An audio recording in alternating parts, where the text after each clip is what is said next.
аввало саломи худро арз мекунам ба ҳар як шумо бародарону хорони муҳоҷире ки дар муҳоҷират қарор доред, як кор фаъолият дар ҳудуди Россия доред, ҳатман ба шабакаи мо обуна шуданро фаромӯш намекунем ва зангулачаро гирё мемонем ки то ҳамаи хабарҳое ки дар бораи қонуну қоидаҳои Россия мешавад ба шумо тезтар омода расад ва навори моро ба наздикону ба группаҳои ба шабакаҳои иҷтимоӣ равон карданро фаромӯш намекунем. Бародаро, имрӯза навори мо дар бораи боз ҳам бекор кардани шаҳрвандии Русия ва барои чӣ сарҳадҳои Россия намонда истоданд ки дохили Россия шавем. Сар мекунем аз бекор кардани шаҳрвандии Русия. Ин қонун вақте ки ман аин пеш навор кардам, ҳоли имзо нашуда буд. рӯзи 8 августи 2024 президенти Россия ин қонунро имзо кард ва қонун пурра ба кор даромад. Дар кадом ҳолат метавонанд ки шаҳрвандии шуморо бекор кунанд дар ҳудуди Российская Федератсия. Масалан, якум масъала, шумо паспорт доред, шумо шаҳрвандии Россия доред, не ки шумо то ҳол ба қайди военкомат гузоштагӣ нестед. Фарқ надорад шумо соли 94 гирифтагӣ, соли 90 гирифтагӣ, соли 2000, 2024, 2010 паспорта гирифтед. Вақте ки шумо паспорта мегиред, шумо дар асоси қонуни 24 о воинском учёте Российской Федерации шумо ба вақт дода мешавад 2 ҳафта ки дар давоми 2 ҳафта шумо рафта худатонро ба воинский учёт монед. Шумо ҳамин 2 ҳафта ба нарафтид, ҳоли ҳам нарафтид, анча вақт гузашт. ҳозир чӣ карда метавонанд ки шаҳрвандии шуморо бекор кунанд? Шаҳрвандии шуморо бекор мекунанд дар ҳолате ки вақте ки шумо дар шаҳри Москва қарор доред, не ки регистратсияи шумо дар шаҳри Пенза ё дар дигар регион дар хонаи ягон кас мондагӣ, шумо вақте ки поиска мебиёд ба ҷои регистратсиятон, шумо ҳамин чиз хабар надоред. Дар ҳамин ҳолат военкомати ҳарбии рус мегираду ҳуҷҷатҳои шумо ба МВД равон мекунад ки ҳамин шаҳрванди Русия қонунӣ дархости моро рад кард ва ҳозири военкомат нашуд. Дар ҳамин ҳолат МВД метавонад ки шуморо даже хабардор накарда бо тариқи онлайн шаҳрвандии шуморо бекор кунад. Не ки дар ин хел кӯчада меқападу бурда бекор кардан нест. вақте ки шумо ба мебиёд поиска, не ки шумо ҳозир намешид барои военни учёт мондан, шумо метавонад ки шаҳрвандитона бекор кунанд.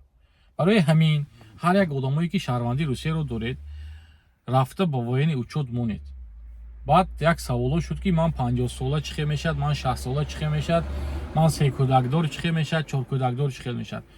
то синни 65 сола шумо бояд ки дар военский учёти Россия истода бошед, дар рӯйхати военкомат.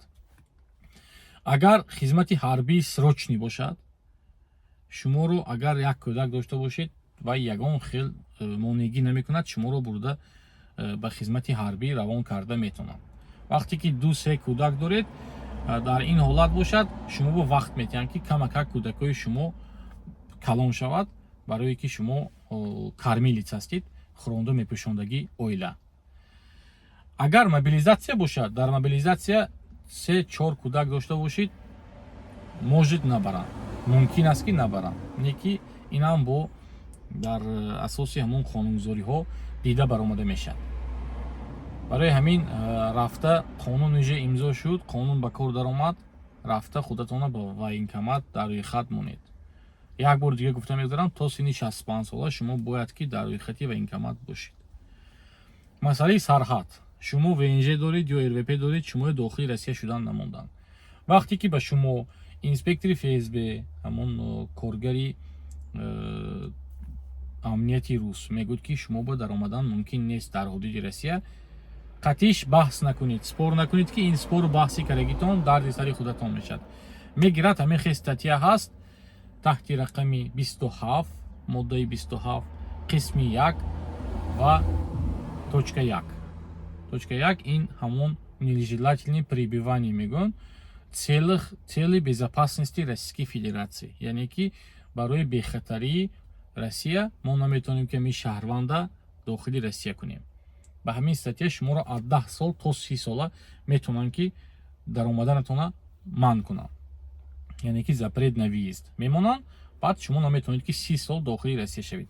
вақте ки шумо ягон кӯдакотон, занатон, падаратон, модаратон дар ҳудуди Россия ҳаст ё адвокат мегириду ба суд муроҷиат мекунед, суд якум намебинад ки шумо падару модаратон шаҳрванди Россия ё кӯдакотон шаҳрванди Россия, ин чиза намебинад.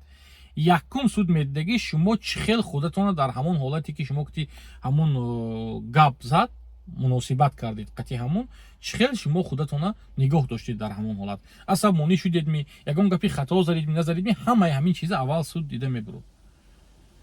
барои ҳамин вақте ки шумо дохили ҳамон акошка мешед, ҳамон оина мебинед, вақте ки қачитон гап мезад, ҳам ту бинед боло ба камера ҳаст, вай камера ба ҳама гапҳои шумо запис мешавад. Вақте ки шумо мисол сар мекунед, почему не пускаете, у меня там жена гражданка России, дети туда-сюда, праваи худатонро ҳаракат мекунед ки расонед, ба ваё гапатон намегузарад. Мегирад 10 сол то 30 сола запрет мемонад. Баъде ки шумо ба запрет монд, дар асоси ҳамин запрет ВНЖ-тонам, РВП-тонам аннулировать мешавад, бекор мешавад ва шумо дига наметавонед ки давоми 30 сол ҳатто кӯдакотон ҳаминҷа бошадан дохили Россия шавед. Барои ҳамин чизо ба аккуратно, барое ки ҳаст қонун таҳти рақами 114 о правовом положении иностранных граждан на территории Российской Федерации, яъне ки ҳолати буду бошти шумо дар ҳудуди Россия. Ва дар ҳамин чиз ҳамин қонун ҳаст, ҳамин хел модда 27 қисми 1 банди 1. дар ҳамин ҳолатҳо метавонанд ки шуморо аз 10 то 30 сол визатона ба Россия маҳкам кунанд. бо саволо шуда буд ки дар бораи ман агар дар Тоҷикистон бошам чо кунаму чӣ хел рафта учёт бамонам. Шумо дар Тоҷикистон бошидам, дар ҳудуди Россия прописка доред. Пропискатон ба места пропискаи шумо повестка омадан мегирад. шумо ҳамона хабардор шуда истед ки дар ҳамон ҷои пропискатон омад ё не. баъд хабарот шуд ки дар бораи савол временни регистратсия, яъне ки шумо дар городи Пенза регистратсия доред, яке дар Москва қарор дореду, дар дастатон регистратсияи вақтинча, яъне ки временни регистратсия доред. дар асоси ҳамон временни регистратсия метавонед ки рафта бо военский учёт истед. яке ҳозир военкоматҳо қабул намекунанд. Военкомат шумо мегӯяд ки ҳозир набиё, моҳи октябр биё, октябрский призыв мешавад осенний, дар ҳамон вақт биёфта. шумо дар ҳамон вақт спокойно метавонед ки рафта анализҳои спориду худатонро ба военский учёт монда ба ҳар хел проблемаҳо дучор нашавед. мақсад ҳозир уже қонун ба кор даромад. аллоҳи меҳрубон ҳаматон нигаҳбон бошад. бародаро, як бор дига илтимос, ҳамин канал ба обуна шуда наворҳоро ба наздиконатон равон карданро фаромӯш накунед.